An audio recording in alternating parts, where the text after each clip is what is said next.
I worked night cleaning at a hospital, one floor. Wasn't empty asterisk. I was 28 when I took a night cleaning job at a regional hospital in the Midwest.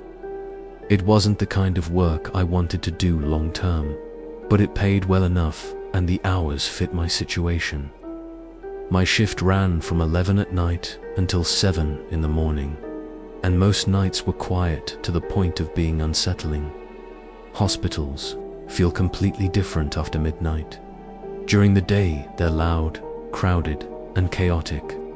At night, everything feels hollow. The lights are dimmer, the hallways echo, and even normal sounds feel out of place. You start noticing things you wouldn't during the day, like how far your footsteps carry, or how the air feels heavier in certain areas. About 3 months into the job, I was assigned to clean an older wing of the hospital. It had mostly been shut down years earlier and was now used for storage. There were old patient rooms, an abandoned nurses' station, and equipment that hadn't been touched in a long time. I was told the wing was completely empty. The first few nights went fine. Dust, trash, nothing unusual. Then I started noticing the lights.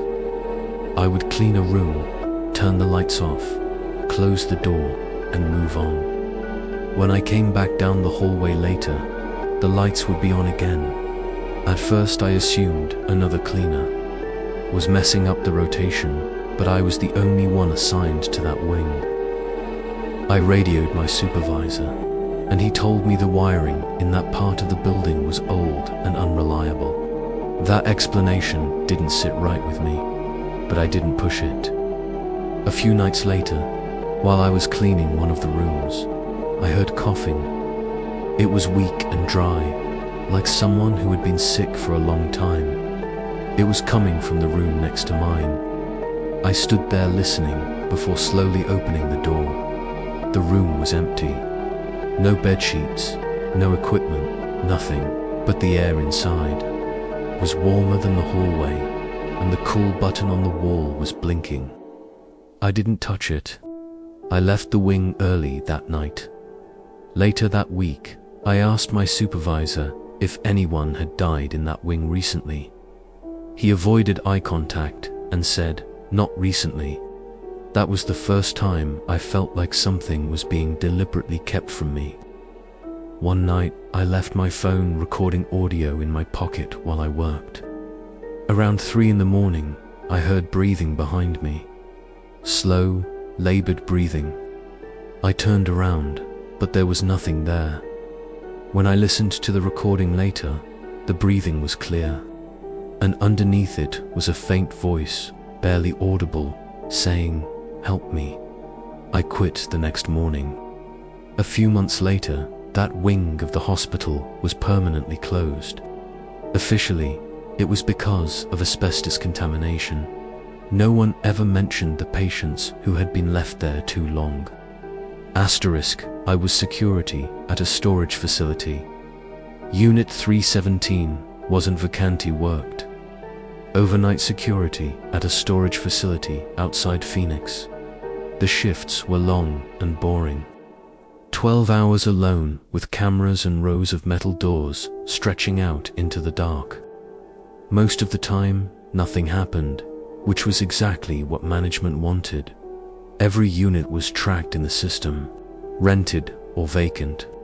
One unit in particular, number 317, was listed as vacant and had been for over a year. The first time its motion sensor went off, I assumed it was a glitch. Heat, dust, something small. I checked the camera feed and saw nothing. The door was closed and the unit looked empty. The alerts kept happening, always between 2 and 3 in the morning. Eventually, my supervisor told me to physically check the unit the next time it triggered. When I rolled the metal door up, the smell hit me immediately.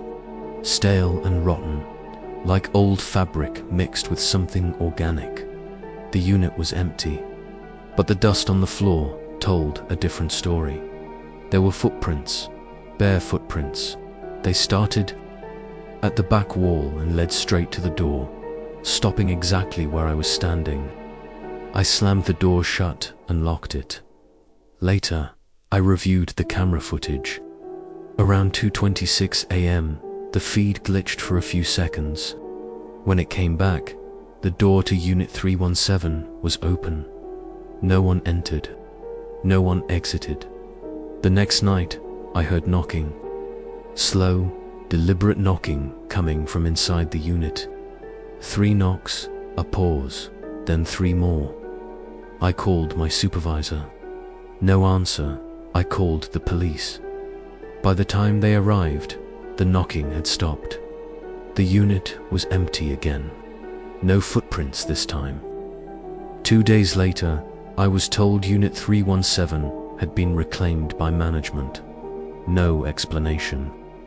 I later learned that, years earlier, a homeless man had been found dead in a storage unit on the property. According to the paperwork, it wasn't that unit. I don't believe that. Asterisk, I delivered food at night. One address didn't exist. Drove food delivery mostly at night. Less traffic, better tips. I knew my city well, especially the outskirts where most drivers didn't like to go. One night around 1:40 a.m., I accepted an order going far beyond the suburbs. The pay was unusually high, but the address looked wrong. The GPS led me down a narrow road that wasn't well lit and barely showed up on maps. The app said I had arrived. There was nothing there. No house, no driveway, just trees. Then my phone buzzed with a message. Leave it at the door. I replied that there was no house. The response came instantly. Wrong side, come closer. I drove forward slowly. That's when my headlights caught something set back from the road. A house with no lights, no driveway, and no visible windows. Just a front door facing the trees. I didn't get out of the car. I marked the order as undeliverable and started to turn around.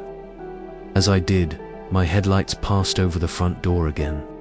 Someone was standing there, tall, thin, completely still.